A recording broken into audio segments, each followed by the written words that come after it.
We've done a lot of conversations. I'm a product developer, and production manager. So, you know, I've talked to you about how to build BOMs, how to run a fitting, what goes into development from start to finish, getting yourself production ready, how to scale for costing, things like that. So you can go back to Facebook to see our previous lives. But today I thought, you know, to talk about fabrics, because most of the people we meet through Maker's Row, you know, you come from other world experiences. You come from different professional backgrounds. And I can imagine that it's pretty hard to come to this industry without any language or any kind of the jargon or any of the technical understanding. So I thought this would be a good time to talk about fabrics so that you kind of knew what you were looking for when you are thinking about your designs. Feel free to ask questions throughout. I'm going to try to keep this to 20, 30 minutes. And then after that, I will, if I don't get to your question, I will stop and answer in ends of segments. So, okay, so so fabrics, there's knits and there's wovens. Before we even start the difference between the two, I want to talk about fibers. So a lot of times people will come to us and say like, oh, I want this in silk. So you're telling me what fiber you want it in. You can say, I want this in cotton, I want this in silk. You know, I want this to be spandex. That's the fiber. Most of the time when people are talking about silk, when they say, I want this to be in silk, what they mean is usually it's a woven fabric. Silk comes in crepe de chine, which is kind of matte and has a texture. There's georgette, which is like much more textured and kind of sheer. There's chiffon, which is truly sheer. You know, there's charmeuse, which is like a satin. You can call it satin. So when you say, I want silk, I assume you mean you want a woven fabric made out of silk, but I still have to differentiate what kind of fabric. So that's why I want to kind of just go from fiber to what types of fabrics there are, and then from there talk about actual fabrics. So we've got natural fibers, we've got synthetic fibers, and then we've got a category called natural man-made fibers. So natural fibers are things like silk, cotton, linen or flax, hemp.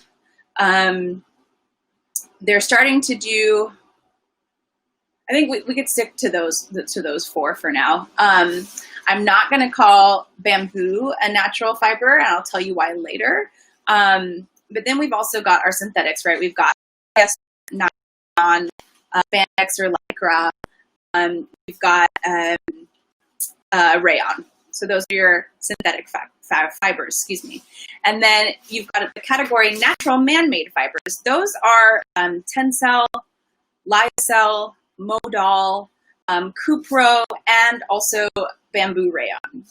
So usually with natural fibers, you literally, the other one for natural fiber is wool, right? So usually with natural fibers, you go and you can just like shear the wool, and you could, if you wanted to, you could just spin it into a yarn. We go through more processing than that days, but the gist of it is that it's literally just a fiber being spun into a yarn. To synthetic materials, those are made in laboratories. So when you hear things like moisture wicking or antimicrobial, things like that, you can take polyester, it's pretty nerdy, but you can take polyester and it can be in a triangle shape, the actual fiber, the actual thing that's being spun into yarn can be made into a triangle shape, it can be made into a star shape, whereas usually, you know, silk, it's got like, it's like a strand of hair where it's got like little bits of like little fibers that stick off of it. Silk, the reason why it's shiny and so smooth is that those little tiny ridges are really, really microscopic. Cotton has bigger ridges, wool has gigantic ridges. But with polyester, they can actually make the shape of the yarn specific. And when there's like a star shape, that makes it have this moisture wicking property. That means that there's space when they go to knit the fabric together or weave the fabric together. Because the yarn shape is the way it is, there's space in between the where moisture body can leave your body because there's little holes. So that's something special. So when you think of like 1960s, if you ever have like thrifted or worn like a polyester pair of pants or something, and you're like, why would that be moisture wicking? That's because in the early days, or some traditional polyesters, they're just spun to mimic cotton or silk, or, you know, it's like a strand of hair, like a shaft. But with the newer technology, polyester fibers can be in triangles and diamonds and stars, and that will give you some of these properties you're looking for. So when you get active fabrics, generally speaking, just so you know, those fibers are made into a different shape.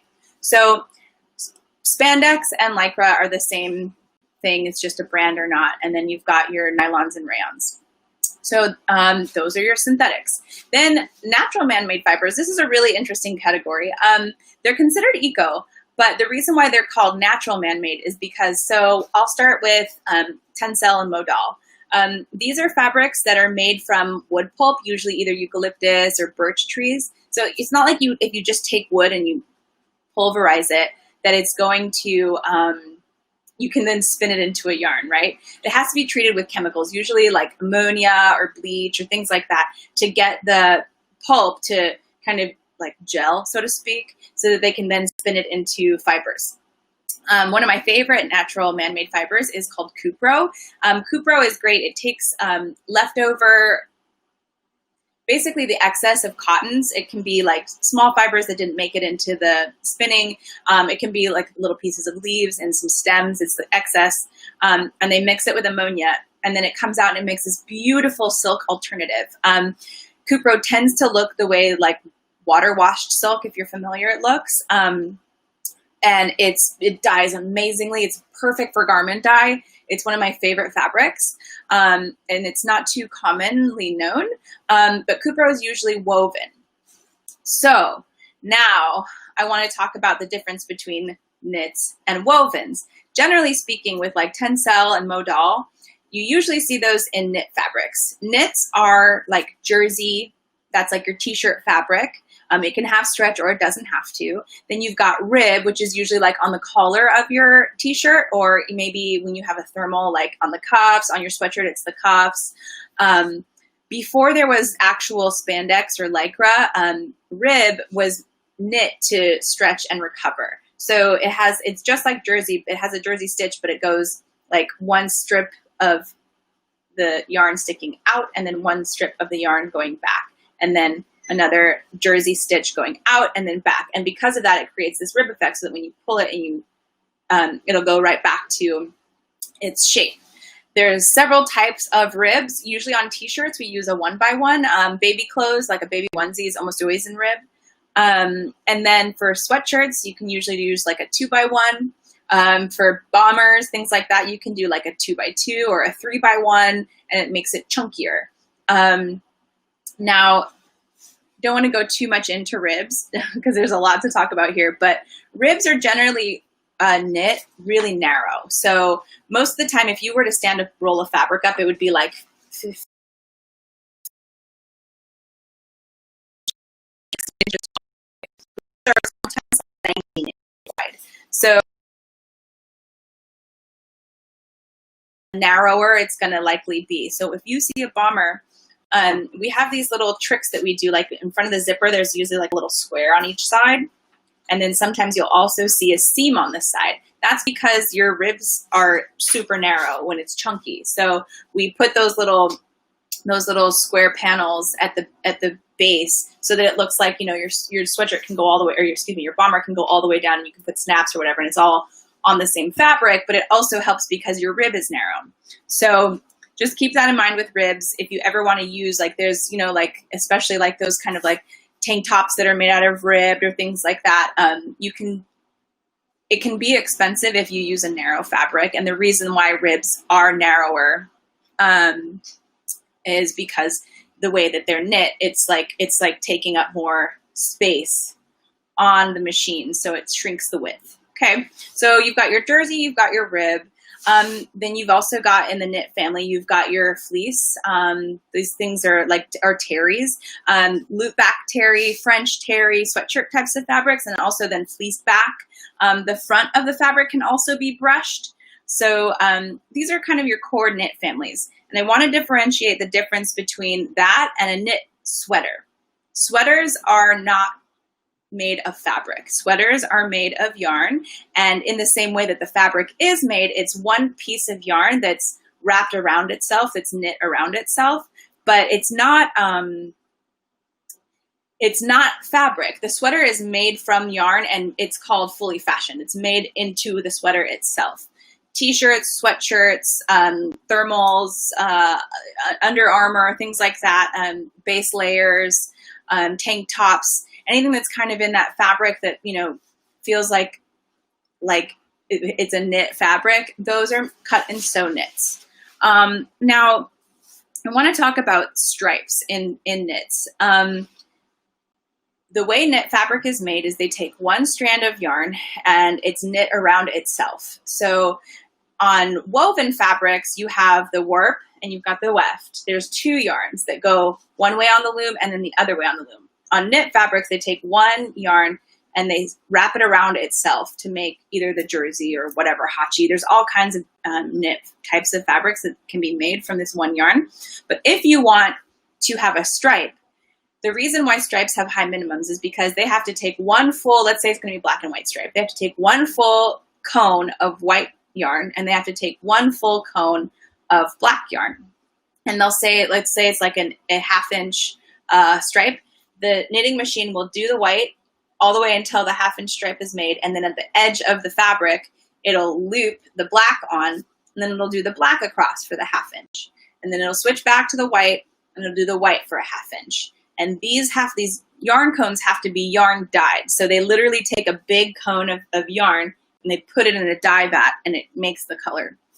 When you do knits, something beautiful that's amazing about knits is it's really easy to garment dye. So you could take a natural yarn, a PFD is what we call it, prepared for dyeing, and you can have it knit into a jersey, you can have it knit into a fleece, you can have it knit into a thermal, you can have it knit into all kinds of different fabrics, and then you can take that fabric, cut it, sew it, make sure that there's an amount of shrinkage in the pattern, and then you dye it. And so you can have lower minimums when you garment dye. The other way you can get knits is there's a bunch of amazing stock service vendors who they pre-dye the fabric. So how they'll do it is it's called piece dye. They'll do it all with one natural color yarn. They'll make your fabric, and then they take those rolls and they dye the full roll into one color. They keep the stock and you buy the stock colors. So those are kind of the two ways you can get color in jersey or any other knit fabrics. But I wanted to point out about the stripe, because stripes have to be yarn dyed, and then, you know, they have to use one full cone of each color, whatever stripes you're doing. You're not just subject to your fabric minimums, you're subject to the yarn minimums, which are usually much higher. Okay, so now we're gonna go to wovens. Wovens are denim, twill, poplin. Wovens can have stretch too, all of your plaids, Oxfords, things like this. And the big difference between knits and wovens, as I mentioned, is that there's the warp and the weft. If you see what the loom looks like, just imagine yarns that go up and down, and then there's yarns that go across. The yarns across are what's being woven through the up and down yarns. And so when you get a stripe in a woven, and if it's not printed, you'll notice usually there's like a little bit of white underneath. If it's a black and white stripe, even in the black stripe, you'll see a little bit of white. And that's because of the warp yarns going up and down. It has to weave around it.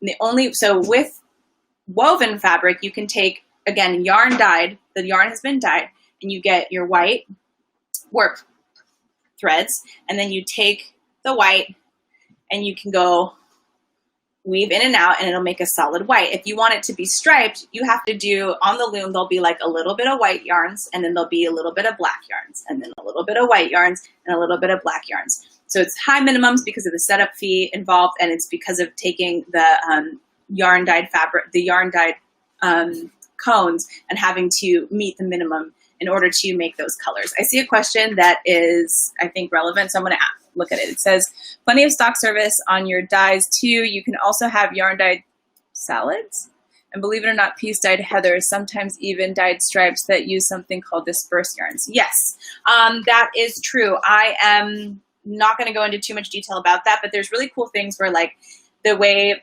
you can get a PFD heather yarn, it can have some poly, it'll be cotton and poly. And then when you dye it, it creates these two different colors because the polyester dye resists. So you'll do like a cotton dye on the fabric and then it'll be like two different colors. Same thing, they might do stripes with that same effect. But you can't say like, I want one stripe to be brown and one stripe to be hot pink and expect to dye that. You have to do that with yarns. So one thing I want to mention too is that on wovens,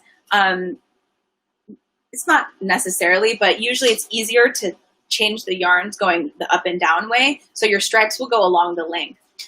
It's pretty rare to have them go along the width of your fabric. Whereas on knits, that's actually how it always goes, is that because the way that they make if this is the machine, it goes one color, one color, one color, one color, switch, color two, color two, color two.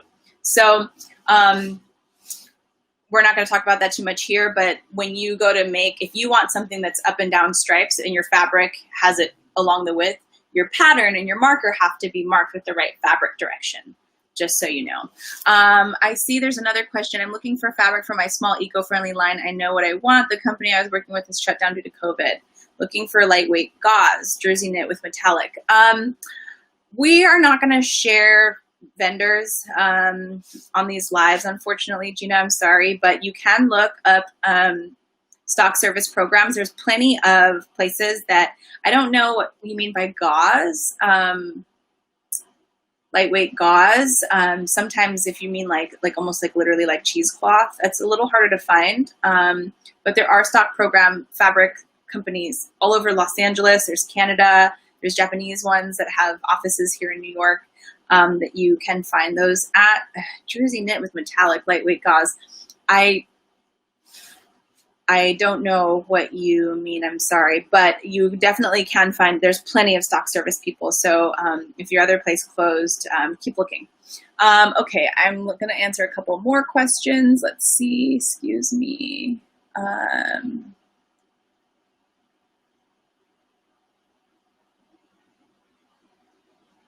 Sorry, this is so awkward, scrolling through all the questions.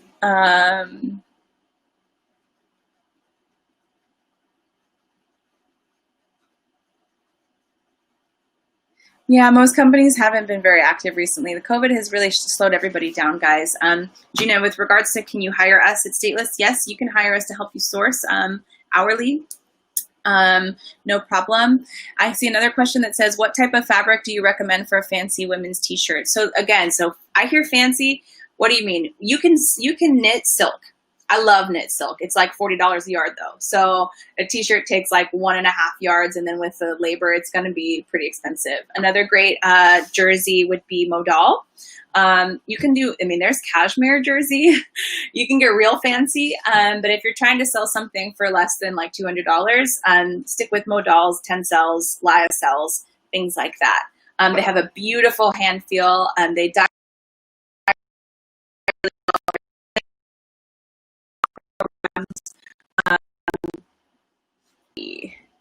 I'm making a ponte. Do you recommend the lining be poly spandex or nylon spandex? Looking for some recovery. Okay, ponte is a great fabric to talk about. Ponte is a double knit.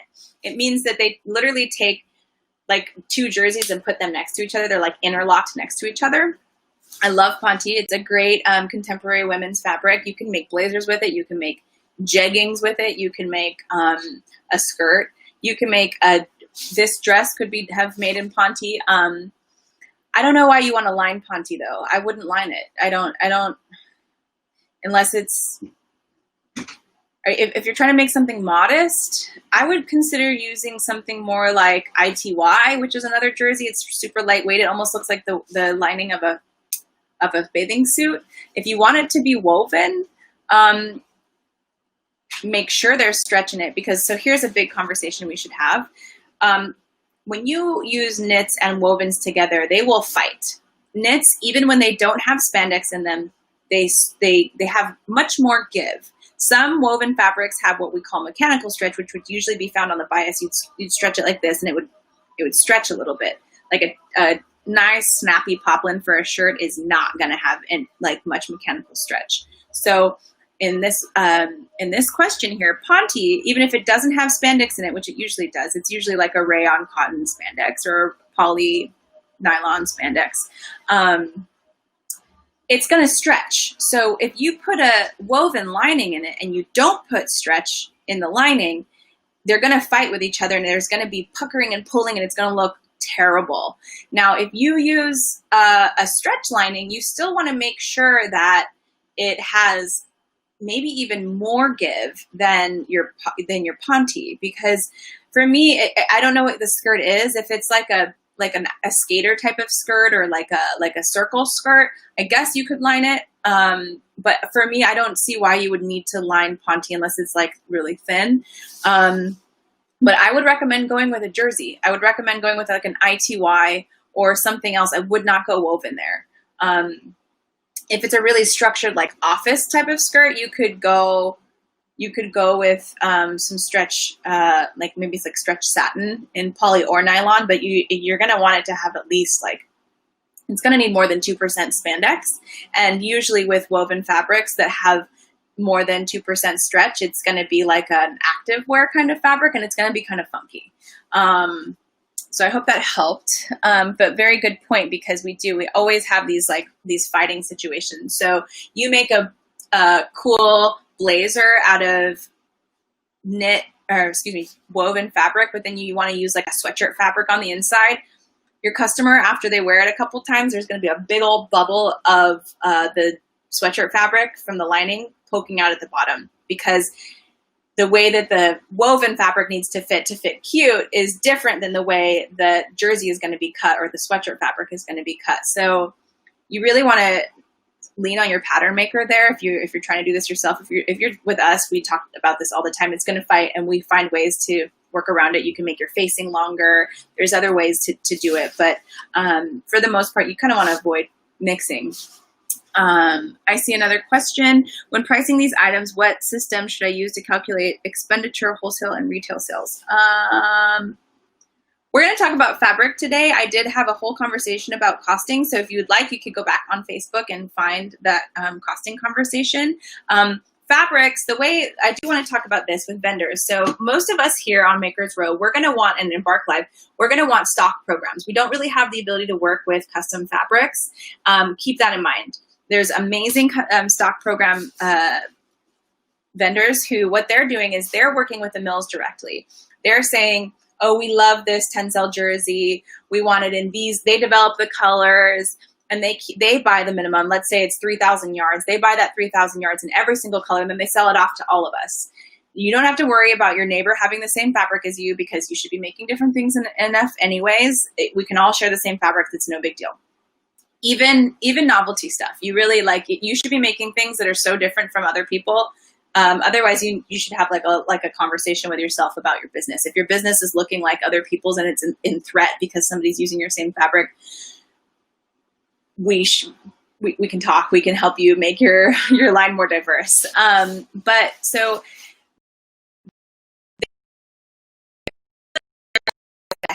they're doing you the favor in a way. They're sitting on, you can just buy one roll of fabric. This is excellent. This is a great way to work as a small business.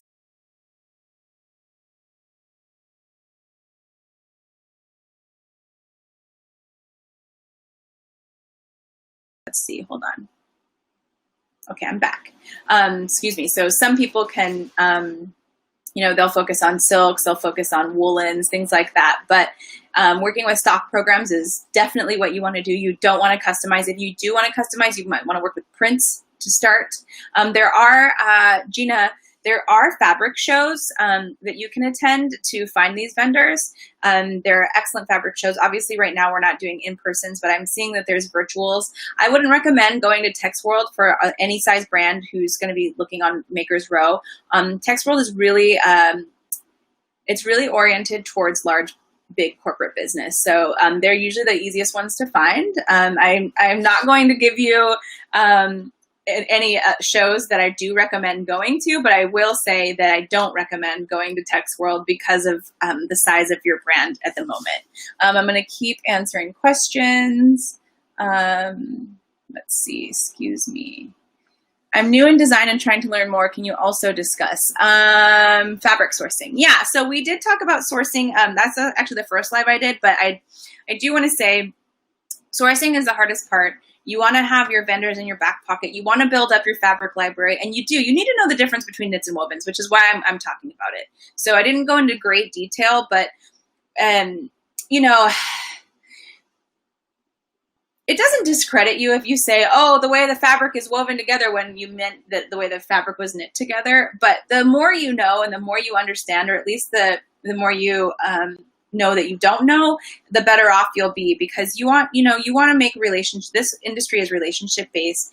And if you come in and you say you know what you want, and then you kind of use like the wrong language and you represent yourself in one way with your attitude, but in another way with the things that are coming out of your mouth, people aren't going to want to help you.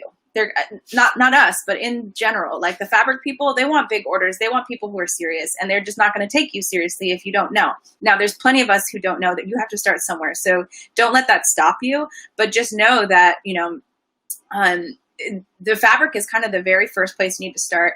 And it's good to know the difference between a knit and a woven. And if you don't, ask when you see it, say, is this a woven? Like this fabric, for example, I think we would probably all ask each other. The fabric I'm wearing, I know you can't really see it, but it's quite stretchy. I'm pretty sure it's a knit, but it's like kind of like usually fancier fabrics tend to be woven. So it feels like it could be a woven, but I don't think it is. But so how you want to do it is you really want to build your library and keep these cards on hand. And you generally, how we organize it is by vendor. And I do it by, here's the wovens, here's your tech wovens, which is like stuff that you would use for, active wear, rain gear, things like that. So I separate our folders into like one vendor, wovens, tech wovens, and then knits. I'll do usually jerseys and ribs. And then I'll do like all of the kind of sweatshirt fabrics, like fleeces and terries and their corresponding thicker ribs. And then I'll put thermals in one place, and there's another fabric called hachi that's a knit. It looks like sweater fabric, but you cut and sew it into sweater. So, organize your fabrics. And then that way, when you're going to design, you can assign your fabrics based on your library. Let's see. Please let me know who I can speak to. Makers Row hasn't helped me find manufacturers as advertised. Hi, Joe. I'm sorry. I don't work for Makers Row. I work for Stateless. I think you should contact Makers Row, though. If you want our help at Stateless, we do design, development, and production, and you can reach out to us through our link there. But it's up to you to find the manufacturers. The way Makers Row works is it's a database essentially. It's almost like you search for factory in LA, you search for a factory in New York, you search for t-shirt factories, and it's up to you to contact them. And if a lot of people who haven't been working don't contact you back, that's not necessarily on Makers Row. It's that the vendor that you reached out to is not currently working. There's plenty of factories open now, though, so you guys should be able to search Makers Row and find people who can help you.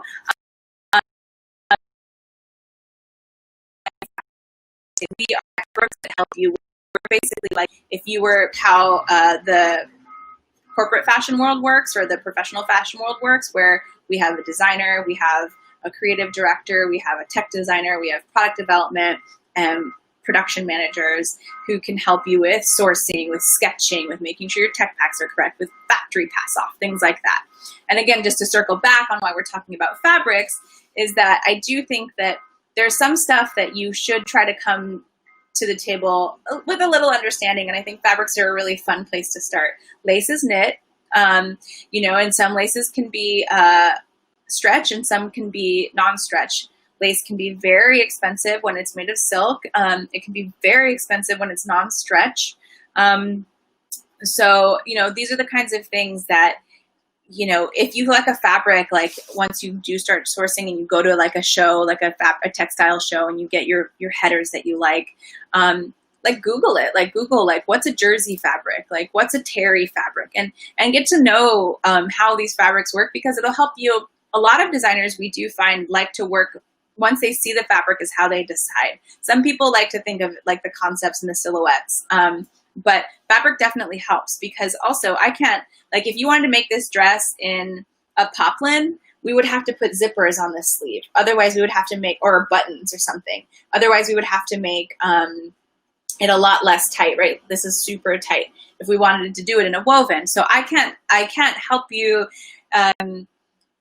fully flesh out your designs. Our team cannot flesh out your designs until we know the fabric as well. If we had sketched it like this and then you showed us like a poplin, like a sheet kind of fabric, and we'd say, oh, okay, well, we can use that because it'll hold the sleeves really well, but we need to add a closure to the sleeve, things like that. Let me see. The metallic that may be a knit that has a bit of lurex in it. Don't know what they're saying. Oh, knit. Oh,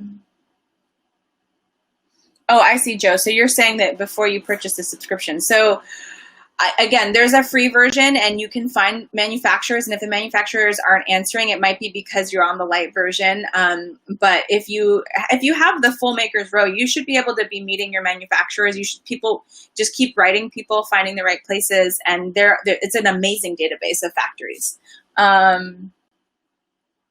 Yeah, so Nicole is saying that gauze is woven. That's what I was saying, is that, Gina, I don't know, usually gauze is not a jersey knit. Jersey knit with metallic. If it's a gauzy fabric, it's probably a jersey, and it has lurex yarn in it. Lurex is the metallic yarn, and it's just like a really open knit, like loose. I wish I could help you, but yeah, you can call us or find us on Maker's Row, and you can show us what you mean, and we can help you find that.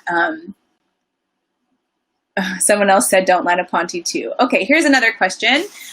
What's the highest quality of cotton poplin you've seen? Like one, say, in a luxury designer dress, say Valentino, the finest cotton poplin I've seen are in the $30 to $40 range. That's super expensive. Cotton poplins can be really nice, and they're like $7 a yard. You can get good poplins for $3 a yard. You usually have to buy a lot to get it at $3 a yard. So if you're paying $30, $40 a yard for cotton poplin, it's probably a sateen. It's probably got a really high thread count. Turkish cottons are beautiful. They're hard to come by in the States because we don't really stock a lot of Turkish cottons. They have high minimums. Egyptian cotton, as we all know from sheets, also beautiful. They do tend to focus on home products, home fabrics, home furnishing fabrics in Egypt. So those, again, are kind of hard to find. There's amazing Japanese poplins that are more like $14 a yard. $30 to $40 is crazy expensive. Like that's more expensive than silk. Silk is like, the silk industry is suffering so much right now because between like global warming and the mulberry worms not having the same environment that they're used to, and then the disinterest in the youth generation of, being this like either farmer or spinning the yarn or working in the textile industry. A lot of people are moving on to technology in the regions where silk is traditionally made. Silk is the supply is really low and the demand is still kind of high. So silk is becoming super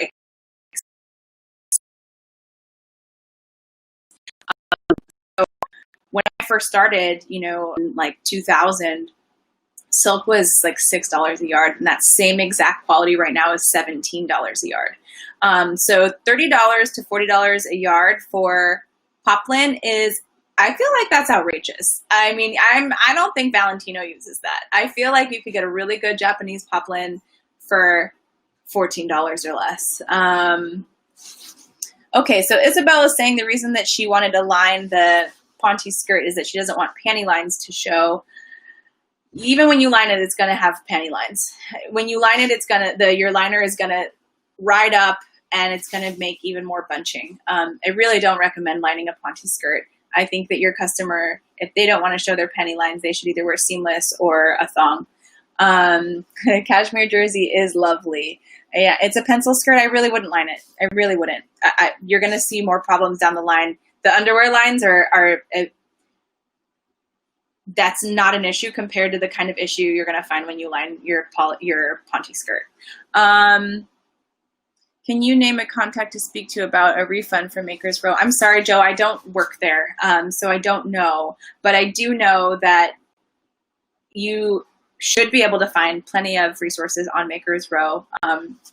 And so if you're not happy, it might be like, I'm not saying it's a user error on your part, but I think there might be a misunderstanding, and they'll definitely help you find what you're looking for. Let's see. So good considerations about lining. Thank you. No problem. Okay, this is a great question. We didn't talk about this too much here because I was trying to focus on fabrics. And of course, I'm already in 40 minutes. I'm always supposed to do 20 and I always go long. I did talk about shrinkage and garment dye a little bit in another live.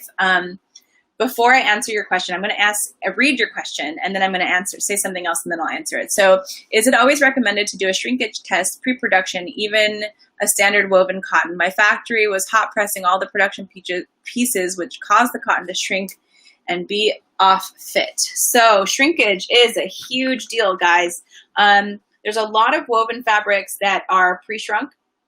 It will say if it's pre-shrunk. 100% cotton tends to shrink a ton, but so does Cupro, silk shrinks, all kinds of stuff. I mean, all kinds of fabrics shrink, but a hot press and having it shrink, that really sucks. Sorry, I'm in New York, it's loud. We don't do shrinkage tests on everything. That's an issue with your factory, and they might have just been using too hot of an iron, and these are the kinds of headaches and problems that can arise from just doing production. It's just like one of the many headaches you have. For the most part, the factory was probably using an extremely hot iron because of the kind of pressing that they wanted to achieve.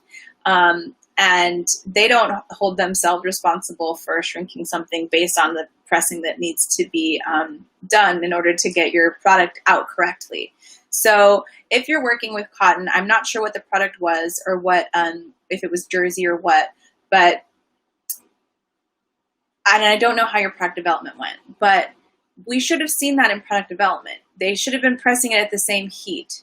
If you're changing factories and they change the heat temperature, that's a problem. But for the most part, just remember that a lot of fabrics shrink, and that, you know, if you're doing your product development in the same place as your factory, those kinds of issues should have already been addressed in your development. I don't know why it wasn't.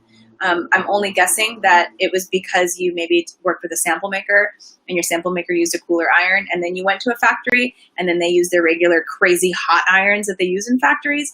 And that's why, and that's very unfortunate. I hope that it didn't make it a whole size different. But for the most part, always be careful because every cotton fabric shrinks unless it says pre-shrunk otherwise. Let's see. But I do want to talk about shrinkage for garment dye as well. Oh, hello, Suad. Suad works at Stateless. She says she likes my top. Let's see. So are knits and wovens literally the only two main types? Everything else is just different fibers and yarns. Correct. So there's knits and there's wovens, and that's it. That's all you can do. There's the two ways you can make fabric. Right now we have even when you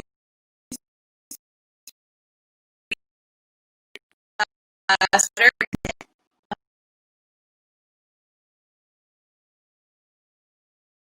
do different kinds of weaves or knits. You can do a diamond pattern. You can do a PK, which kind of looks like how polo shirts look. That's all knit. There's jerseys, there's PKs, but yeah, that's it. Two different kinds, pretty easy. That's why I wanted to talk to you guys about it, because I feel like if you know this stuff, it'll help you, it'll empower you to come to the table with a little bit of knowledge, and also just help you guys just get a leg up to be, taken seriously by these old Garmento people who, aren't used to this kind of new era where we can all be fashion designers and entrepreneurs. Let's see. Does Stateless have experience with creating medical scrubs, and what type of wovens would you recommend? Yes, we do. I'm not going to name drop here on my lives, but we've worked with a couple household names in the medical scrub industry. You're going to usually just use a Poplin. That's really like the stretch poplin, but poplin. Is the Los Angeles fashion district fabric considered expensive? Does Ponte shrink a lot? Okay, so Los Angeles fabric, if you go and buy, so that's actually, I will end on this. There's a difference between wholesale and retail with fabric. If you are in LA or in New York in the garment district, anything on the street level is going to be retail. In New York, some of those street level vendors do wholesale. Same in LA. There's this one woman, I love her. She's really not on street level. You kind of have to like go behind and like back through an alley, and there's like some car stereo place, and then you go in. But they sell to wholesale and they sell to retail. When you buy sample yardage, you're basically paying retail price, and then when you buy production, you get your wholesale pricing. If you're going to little stores on the street, you're mostly going to be buying retail. The reason we don't recommend that at Stateless is that we set you up here at Stateless, we set you up for a business, for a real brand. And you want to be able to reorder that fabric, and you want to be able to replenish a good selling item. And the only way you're going to do that is if you work with a wholesaler. Your wholesalers can get the same quality over and over and over again. There are instances where something is canceled, but it's because they've put in something else that's similar. But you should not have any issues with reordering your fabrics. And when you go into a store, you'll find this really cool fabric, and then you won't ever be able to get it again. So that's a big problem. So not only is the cost different, but the replenishment is a huge concern. Let's see. Where would you say the finest linen is made? We've been looking for really nice ones from Japan, but looking to work with even nicer ones. Belgium is known for its linen, but Japanese linens, Belgium is going to be hard to find. They mostly work with home furnishings. Good linens come from Japan. Good linens come from India, China, Korea. We actually grow a lot of flax here, and we sell that yarn to mills all over the world. But it depends on what kind of linen you want. But I don't know what you mean by finer, but a lot of linen is really like stiff. Linen shrinks too, guys. Linen shrinks a lot. So if you're going to garment dye something, or if you're going to need to press something with a hot iron, definitely do a shrink test. And I'll tell you how to do a shrink test really quickly. You take a big piece of fabric, you draw a square at 10 inches exactly by 10 inches. You do a couple of squares all across, and you wash it in the hot water that you're going to wash the garment in, or you iron it on the hot iron. And then you go and you remeasure it. If 10 inches is now 9 inches on the width, that means that you have 10% shrinkage on the width. If it shrinks a little bit on the length, you just subtract that out, and since you did it in tens, it's really easy to calculate the percentage. It'd be 2% shrinkage on the length. You want to mimic whatever you're going to do to the fabric in your production process to determine what your shrinkage rate will be. Shrinkage is pretty scary. And a lot of times we have a lot of brands we work with who they'll just pre-wash the fabric beforehand just to not worry about it. Okay, let's see. Swatch on, guys, there's a company called Swatch on. They're from Korea. We had a client who worked with them. They're interesting. It's hard for me. I'm a little old school. I like working with a rep. I like having a vendor that I can talk to, that I can meet with, that I can go to their showroom. Swatch on is a virtual thing. I'm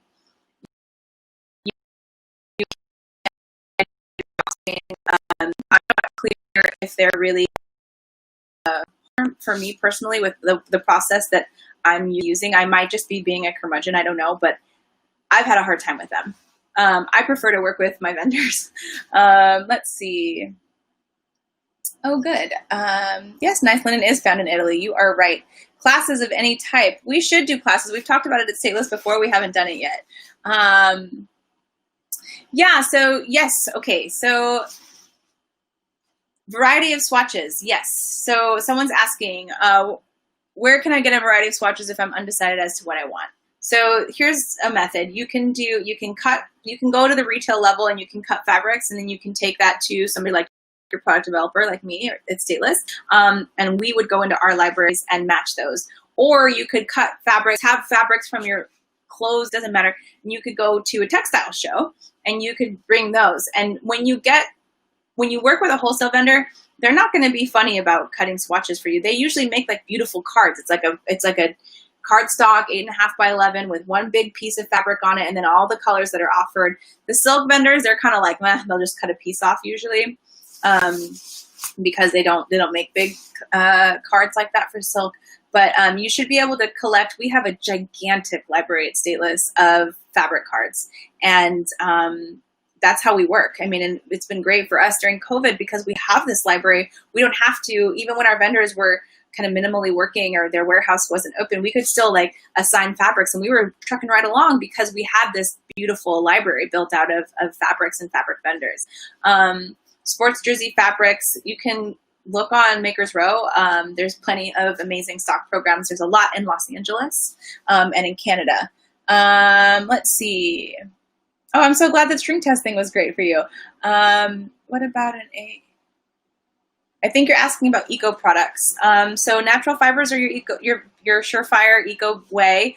A lot of vegans take issue with wool and silk. I personally have a difference of opinion there. I think that, it is good to care about animal welfare, but natural fibers break down and biodegrade. And your alternatives that are so-called vegan are all polyester and PU and plastic, and it's terrible for the environment. It's terrible for humans. So your most eco-friendly ways are using natural fibers, and then your second most eco-friendly ways using the natural man-made fibers. Those break down just as easily. They're just the processes that they do undergo have some chemicals in them, so that's why they're not really eco, but they're still biodegradable and like okay for landfills. Let's see. Yes, color map, standard color map, Pantone. So somebody just asked, is there a standard color map that I should use when designing fabric designs? Yes, Pantones. Get a Pantone book, get the TCX or TPX for fashion.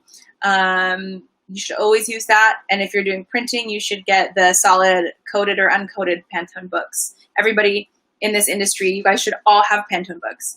How do I find the stock programs? Go to textile shows and look for stock service shows. Sorry, that's my dog. Heavy denim. Let's see. Heavy denims. You're going to find great heavy denims from Japan. The Japanese denims are the best, period.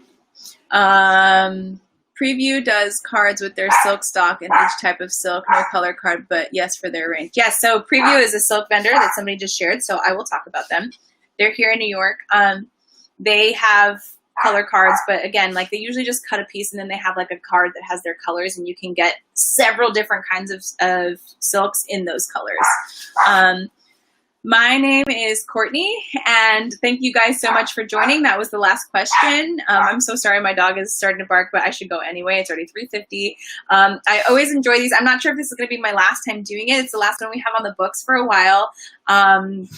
Thanks so much for joining us. I love sharing my expertise, and I hope that you guys, I want you all to succeed and, set you up for success. So please look Stateless up. We can help you from little tiny projects like helping Gina find some gauze to, helping you design and develop and produce your whole line. So I will end with letting you guys know that I do think you can do it on your own. It's very hard.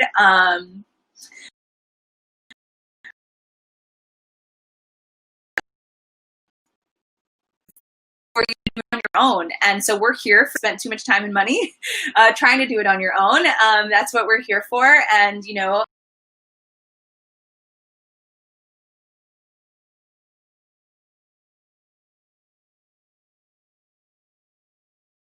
there are plenty of factories back at work, and, it's a great time to start an e-commerce brand. So good luck, everybody. See you soon.